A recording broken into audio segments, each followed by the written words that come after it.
Bulldozer action एक ही घर पे चल रहा है अभी तो एक ही घर पे चल रहा है, घर तो इनके काफी सारे हैं, अवैध घर है। सब। और फिर से आप क्या चाहते हैं, सबके घरों पे चले? सबके घरों पे चलना, अगर कानून चला रही है तो देखो एक घर पे नहीं तो जितने ये भागे हैं ना, जितने ये परिवार यहाँ रह रहा है, ये भगे हैं जितने भी, सबके घर टूटने चाहिए। वो भगे क्यों हैं? इनका पूरा परिवार रहना चाहिए था, यहाँ पे भग क्यों गए हैं? गलत किया तभी तो भगे हैं। सबने मारा है पीछे से जैसे मर्जी, भाई की तो कोई गलती ही नहीं थी। भाई तो अपने घर आया था कि घर में लड़ाई होगी, चलो छुटवा देंगे। पीछे से आगे हम तो सब घर में पैक हो गए थे ना, हमें तो बंद कर दिया था इन्होंने घर में। भाई अकेला आया, अकेले को देख के पीछे से किसी ने सिल्ली मारी, किसी ने लोहे की रोड मारी है, किसी ने क्या मारा, किसी ने क्या मारा। दिल्ली में तरुण की हत्या में शामिल एक आरोपी के घर बुलडोजर चल गया है। निजामुद्दीन के 3 मंजिला घर का पूरा नक्शा बिगड़ गया। हिंदू इस एक्शन से खुश भी हैं, संतुष्ट भी हैं, लेकिन हिंदुओं का कहना है कि लड़ाई अभी खत्म नहीं हुई। जब इंसाफ में गोली की आवाज नहीं आएगी तब तक इंसाफ अधूरा है। दिन भाई था वो। हाँ जी, रात को मैं 11 बजे ड्यूटी से आ रहा था, उस लड़के के ऊपर सिल्ली मारी गई है, राड मार गई है, बैट मारा गया, मेरे सामने मारा है और बहुत अंजाम गलत दिया है।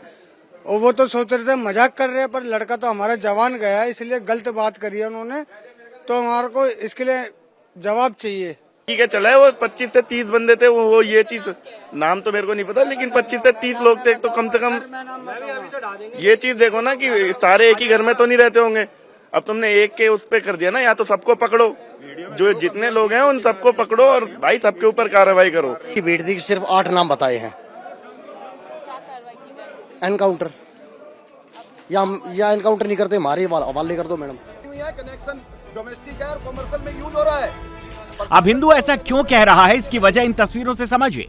उत्तम नगर के जेजे कॉलोनी में भाईजान ने खून की होली खेली थी। मुस्लिम महिला से माफी मांगने के बावजूद हिंदुओं के घर में घुसकर हमला बोला गया, बुजुर्गों को पीटा गया।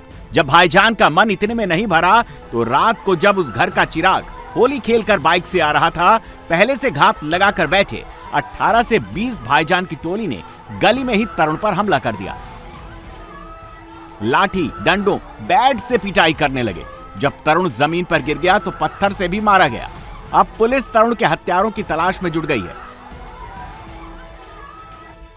दिल्ली पुलिस के इस केस में 8 आरोपियों की गिरफ्तारी कर चुकी है। इसमें एक आरोपी नाबालिग भी है।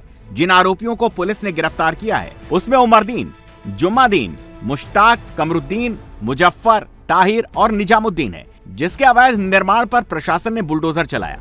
उमरदीन, जुम्मादीन और कमरुद्दीन सगे भाई हैं, जबकि अन्य उसके करीबी रिश्तेदार हैं। तरुण पर हुए हमले में 20 से ज्यादा आरोपियों के शामिल होने की बात कही जा रही है। वारदात के बाद से ही आरोपी ताला लगाकर घर से फरार हैं। महिला भी फरार है। अब उसके रिश्तेदार भी। इस गली में 7 से 9 मुस्लिम परिवार के घर हैं। करीब करीब हर घर पर ताला लटका हुआ है। सीएम रेखा गुप्ता के ऑर्डर के बाद दिल्ली पुलिस अब इस केस में नजीर बनाने वाला एक्शन ले रही है। आरोपियों पर अपना शिकंजा कस रही है। आरोपियों ने पुलिस पर एफआईआर में अब अटेम्प्ट टू मर्डर की जगह सीधे सीधे मर्डर का मुकदमा दर्ज कर लिया है। पुलिस ने आरोपियों पर बीएनएस की धारा 110 को 103 में तब्दील कर दिया है। एफआईआर में SC/ST अधिनियम की धाराएं जोड़ दी गई हैं। पुलिस अन्य संदिग्धों की पहचान करने, उन्हें पकड़ने और सीसीटीवी फुटेज खंगाले जा रहे हैं। दिल्ली पुलिस की टीमें अलग अलग इलाकों में छापेमारी कर रही हैं। पुलिस किसी भी आरोपी को बख्शने के मूड में नहीं है।